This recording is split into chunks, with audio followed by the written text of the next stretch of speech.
Shalom Bapak Ibu Saudara yang dikasihi Tuhan. Saya berharap kita semua yang ada di rumah tetap menjaga kesehatannya, juga menjaga imannya di dalam Tuhan. Hari ini kembali saya mengajak kita untuk merenungkan firman Tuhan dengan tema berkat di masa kesulitan. Firman Tuhan terambil dari kitab Kejadian 26 ayat yang pertama sampai yang ke-6. Saya akan baca buat kita semua. Maka timbullah kelaparan di negeri itu. Ini bukan kelaparan yang pertama yang telah terjadi dalam zaman Abraham. Sebab itu Ishak pergi ke Gerar kepada Abimelek, raja orang Filistin. Lalu Tuhan menampakkan diri kepadanya serta berfirman, "Janganlah pergi ke Mesir, diamlah di negeri yang akan kukatakan kepadamu.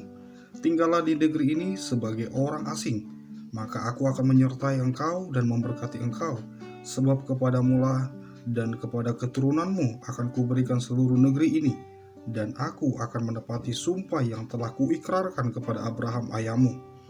Aku akan membuat banyak keturunanmu seperti bintang di langit. Aku akan memberikan kepada keturunanmu seluruh negeri ini, dan oleh keturunanmu semua bangsa di bumi akan mendapat berkat, karena Abraham telah mendengarkan firmanku dan memelihara kewajibannya kepadaku, yaitu segala perintah, ketetapan, dan hukumku. Jadi tinggallah Ishak di Gerar." Bapak Ibu Saudara dikasih Tuhan, di tahun 2008, tepatnya bulan September, terjadi suatu krisis keuangan global yang diawali dengan macetnya kredit properti di Amerika. Krisis ini bukan hanya terjadi di Amerika, tetapi juga berimbas pada negara-negara yang memiliki hubungan bisnis dengan Amerika. Hal yang sama juga terjadi pada bagian firman Tuhan ini yang dialami oleh Ishak. Kita melihat di sini bahwa Ishak juga mengalami krisis dengan terjadinya kelaparan di Gerar. Secara logika manusia, tidak akan mungkin Ishak akan mendapatkan berkat yang luar biasa. Tetapi Alkitab mencatat bahwa di tengah masa kelaparan tersebut, Ishak diberkati Tuhan secara luar biasa. Menjadi pertanyaannya Bapak Ibu, apa kunci atau bagaimana sikap daripada Ishak menghadapi situasi krisis itu, sehingga lewat sikap dan solusi yang diambilnya, kita juga boleh menikmati berkat Tuhan di dalam kehidupan kita. Lewat bagian firman Tuhan ini Bapak Ibu, ada 4 hal yang harus kita pelajari dari kehidupan Ishak ini. Yang pertama, di dalam ayat yang kedua, saya mengangkat satu poinnya. Dengar firman Tuhan. Kita harus mendengar firman Tuhan Bapak Ibu. Dikatakan di dalam ayat kedua, lalu Tuhan menampakkan diri kepadanya serta berfirman, "Janganlah pergi ke Mesir, diamlah di negeri yang akan kukatakan kepadamu." Dari ayat ini nampak jelas bahwa mujizat yang dialami Ishak diawali dengan dia mendengar firman Tuhan. Mendengar firman Tuhan merupakan hal yang penting bagi setiap anak Tuhan. Bukan hanya menuntun kita kepada mujizat-mujizat yang Allah sediakan, tetapi firman Allah juga adalah pelita yang menuntun langkah dan memberi hikmat kepada kita. Tetapi hal yang sangat ironis Bapak Ibu, banyak anak-anak Tuhan lebih mementingkan gadgetnya untuk bermain game. Banyak anak-anak Tuhan yang selalu mengejar kepentingan dirinya sendiri, daripada mendengar firman Tuhan. Kita dapat melihat contoh lain, di dalam 1 Raja-Raja 17 ayat pertama sampai yang ke-6 mengenai pengalaman Elia. Kita tahu Elia orang yang hidup di dalam Tuhan, orang yang dekat kepada Tuhan dan mau dengar-dengaran akan firman Tuhan. Itu sebabnya dia menikmati bagaimana pemeliharaan Tuhan yang sempurna di masa kekeringan, karena dia selalu dan terus-menerus mendengarkan firman Tuhan. Jadi jangan sampai kita anak-anak muda, anak-anak Tuhan, selalu cuek akan firman Tuhan. Tapi mari Bapak Ibu, mari kita mau dengar akan firman Tuhan, kita akan mengalami berkat Tuhan. Yang kedua, ya, jangan mengandalkan kekuatan manusia. Tentunya di ayat yang kedua juga, firman Tuhan berkata, lalu Tuhan menampakkan diri kepadanya serta berfirman, janganlah pergi ke Mesir, diamlah di negeri yang akan kukatakan kepadamu. Ya, dalam Kejadian 26 ayat 2 tentunya. Hal ini menarik untuk kita renungkan Bapak Ibu, bahwa Tuhan melarang Ishak pergi ke Mesir. Nah, pertanyaan, mengapa saya mengatakan menarik? Ada dua hal yang saya mau sampaikan kepada kita. Yang pertama, karena Mesir saat itu adalah negara yang kuat. Kedua, kondisi di Gerar sedang terjadi krisis kelaparan. Pertama Bapak Ibu, kita akan cek kembali. Ketika Allah mencegah Ishak untuk pergi ke Mesir, Allah juga ingin mengajarkan kepada Ishak untuk tidak bersandar, untuk tidak bergantung kepada kekuatan manusia, kepada bangsa Mesir. Allah ingin mengajarkan kepada Ishak bahwa dia sendiri sanggup memelihara Ishak. Dia yang dimaksudkan adalah Tuhan Bapak Ibu ya. Dia sendiri atau Allah sendiri sanggup memelihara Ishak.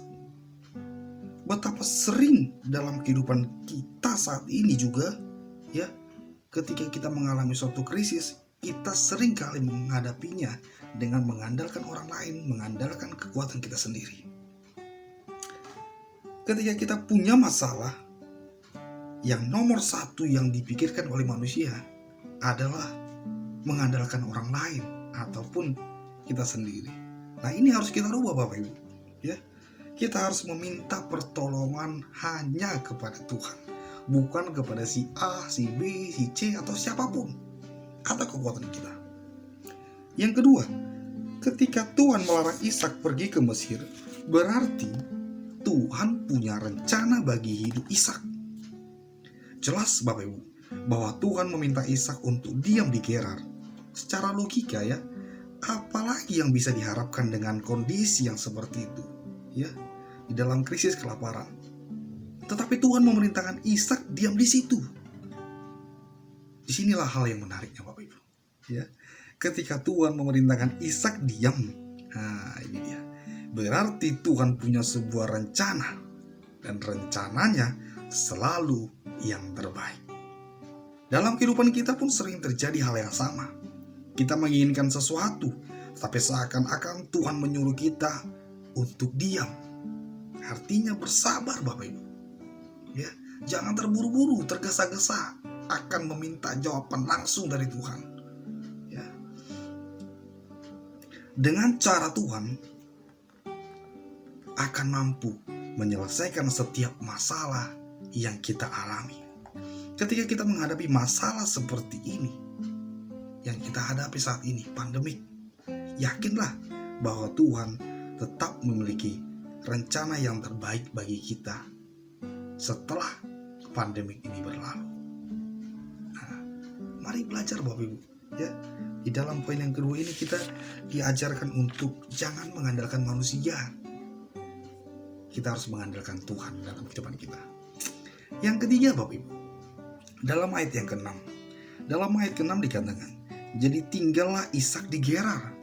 Di sini berarti Ishak taat ya. Jadi poin yang ketiga adalah taat pada apa yang Tuhan perintahkan, untuk memahami rencana Allah dan mengalami mujizat Allah. Kita perlu taat Bapak Ibu. Jangan terlalu sering melanggar, jangan terlalu sering membelot, bercabang akan setiap perintah Tuhan. Mari kita mulai dengan ketaatan Bapak Ibu. Untuk memahami rencana Allah dan mengalami mujizat Allah, yang perlu kita lakukan hanya taat ya. Tanpa ketaatan, kita tidak akan pernah mengetahui maksud dan rencana Tuhan, dan kita tidak akan mengalami mujizat dan kasih Tuhan dalam hidup kita. Ada banyak tokoh dalam Alkitab yang bisa kita lihat bagaimana ketaatannya berjalan bersama Tuhan Bapak Ibu. Yang Petrus ya, Petrus di dalam, mungkin kita melihat dalam Lukas 5 ayat yang pertama sampai ke 11. Di situ Jelas sekali bagaimana ketaatannya pada apa yang Yesus katakan membuat ia mengalami mujizat yang luar biasa dengan menangkap sejumlah ikan besar. Wah, awalnya dia tak percaya, ya. Tapi ketika dia taat, dia menebarkan jalannya, dia menangkap banyak ikan. Yang kedua, Abraham, Bapak Ibu. Mungkin Bapak Ibu bisa lihat dalam Kejadian 12 ayat yang pertama sampai yang keempat, ya. Dengan penuh ketaatan dia pergi meninggalkan negerinya, saudara-saudaranya, keluarga besarnya. Itu hanya dengan ketaatan. Sekalipun dia tidak tahu kemana Tuhan akan mengarahkan dia. Tapi yang dilakukan Abraham adalah taat, Bapak Ibu. Ya, menarik sekali. Tidak tahu kemana, tapi yang dia lakukan adalah taat. Selanjutnya Nuh, Elia, serta tokoh-tokoh lain banyak terjadi, ya, mengalami bagaimana mujizat Tuhan ketika dia mengalami ataupun ketika dia melakukan ketaatan itu di dalam Tuhan. Jadi jangan perlu ragu, Bapak Ibu. Itu jangan pernah kita untuk melanggar, melawan setiap perintah Tuhan. Mari kita bukakan hati kita untuk kita bisa menerima dengan ketaatan dan melakukannya dengan sukacita. Yang terakhir, Bapak Ibu, ya, dalam ayat yang ke-12, poinnya adalah Allah mau kita melakukan bagian kita. Dalam ayat yang ke-12 sampai 13 dikatakan, maka menaburlah Ishak di tanah itu, dan dalam tahun itu juga ia mendapat hasil 100 kali lipat, sebab ia diberkati Tuhan. Dan orang itu menjadi kaya, bahkan kian lama kian kaya, sehingga ia menjadi orang yang sangat kaya. Tentunya dikenal banyak orang. Tentunya banyak orang akan tahu siapa dia. Menjadi viral kalau saat ini dikatakan, Bapak. Nah, pelajaran menarik dari kisah mujizat yang dialami Ishak ini, dia memulai dengan menabur, Bapak. Di tengah kondisi yang seperti itu, tidak memungkinkan untuk memperoleh berkat atau hasil yang baik. Tetapi Ishak terus saja menabur. Untuk mengalami berkat Allah bukan berarti kita harus berpangku tangan atau bermalas-malasan, Bapak Ibu.